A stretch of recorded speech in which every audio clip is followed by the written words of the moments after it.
Mouth ulcers రావడానికి చాలా reasons ఉంటాయి. So one of the reason is like stress వల్ల రావచ్చు. కొంతమందికి స్టూడెంట్స్ కి ఎగ్జామ్స్ టైంలో చాలా స్ట్రెస్ ఫీల్ అవుతూ ఉంటారు. సో అలాంటి టైంలో మౌత్ అల్సర్స్ రావచ్చు. కొంతమందికి సరిగ్గా నిద్రపోరు పెద్దవాళ్ళు. సో ఎక్కువ వర్క్ హెవీ షిఫ్ట్ చేస్తూ ఉంటారు. సో ఇలాంటి టైంలో ఖచ్చితంగా మౌత్ అల్సర్స్ వస్తూ ఉంటాయి. So vitamin deficiency, B12, folic acid, iron deficiency ఇలాంటి డెఫిషియన్సీస్ ఉన్నప్పుడు కూడా ఈ మౌత్ అల్సర్స్ అనేవి రావచ్చు. మెయిన్గా హార్మోనల్ చేంజెస్ ఉన్నప్పుడు కూడా మౌత్ అల్సర్స్ వస్తూ ఉంటాయి. ఇంకా పీరియడ్స్ టైంలో కూడా అమ్మాయికి వస్తూ ఉంటాయి.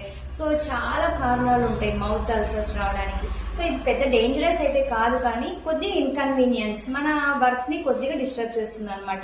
సో మీరు టాపికల్ అనస్థెటిక్స్ ఏదైనా తీసుకొని అప్లై చేసుకొని పెయిన్ తగ్గించుకోవచ్చు. యూజువల్గా 7 to 14 days లోపల మీకు ఎక్కువ పెయిన్ లేదంటే ఏది యూజ్ చేయకపోయినా అదే వెళ్ళిపోతాయి.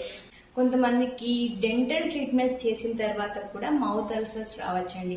ఎందుకంటే అది ఎలా అంటే బ్రేసెస్ యూజ్ చేస్తూ ఉంటారు. సో ఆ బ్రేసెస్ అనేది రఫ్ ఎడ్జెస్ ఏదైనా ఉన్నాయనుకోండి, పొరపాటుగా అలా ఉందనుకోండి, సో అలా ఉన్నప్పుడు అది రిపీటెడ్గా టచ్ అయినప్పుడు ఆ ఏరియాలో మౌత్ అల్సర్స్ వస్తుంటాయి. సో అలాంటి టైంలో మీరు ఏం చేయాలంటే డెంటిస్ట్ దగ్గరికి వెళ్ళి చెప్తే వాళ్ళు కరెక్ట్ చేసుకుంటారనమాట.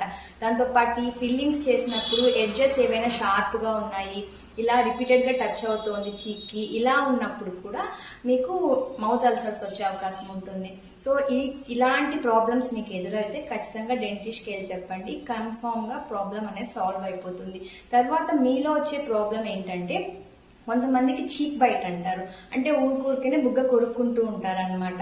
సో అలాంటి టైంలో కూడా రిపీటెడ్గా కొరుక్కోవడం వల్ల కూడా అక్కడ కూడా మౌత్ అల్సర్స్ వస్తూ ఉంటాయి. కొంతమందికి వాళ్ళ పళ్ళు ఎడ్జెసే షార్ప్గా ఉంటాయి. సో అలా రిపీటెడ్గా టచ్ అయినప్పుడు కూడా ఏదైనా ట్రామా ఉందా అన్నది చూసుకోవాల్సి ఉంటుంది. సో ఇది రీజన్ ఏంటి అన్నది తెలుసుకోవాలి. రిపీటెడ్గా అల్సర్స్ వస్తున్నాయి మీకు అన్నప్పుడు ఎందుకు వస్తున్నాయి అన్న విషయాన్ని మీ డెంటిస్ట్ దగ్గరికి వెళ్తే వాళ్ళు క్లియర్గా మీకు ఎక్స్ప్లెయిన్ చేస్తారు. సో దీన్ని మాత్రం మీరు నెగ్లెక్ట్ చేయకూడదు. ఎప్పుడు రిపీటెడ్ అల్సర్స్ అన్నది రాకూడదు. ఒకే ఏరియా ట్రామా జరగడం వల్ల ఖచ్చితంగా అది కొద్దిగా ప్రాబ్లం అవుతుంది అనమాట. సో కాబట్టి కేర్ తీసుకోవాలి. మీరు ఎలాంటి మెజర్స్ తీసుకోవాలి మౌత్ అల్సర్స్ వచ్చినప్పుడు ఆ ఇన్కన్వీనియన్స్ తగ్గించుకోవడానికి అంటే, సో వాటర్ ఎక్కువ తీసుకోండి. దాంతోపాటు స్ట్రెస్ ఏమైనా ఉంటే కొద్దిగా తగ్గించుకోండి. బాగా నిద్రపోండి. దాంతోపాటు మల్టీవిటమిన్ ట్యాబ్లెట్స్ ఏదైనా ఉంటే డెఫిషియన్సీ ఏమైనా ఉన్నా కరెక్ట్ అవుతుంది. సో అవి యూజ్ చేయొచ్చు.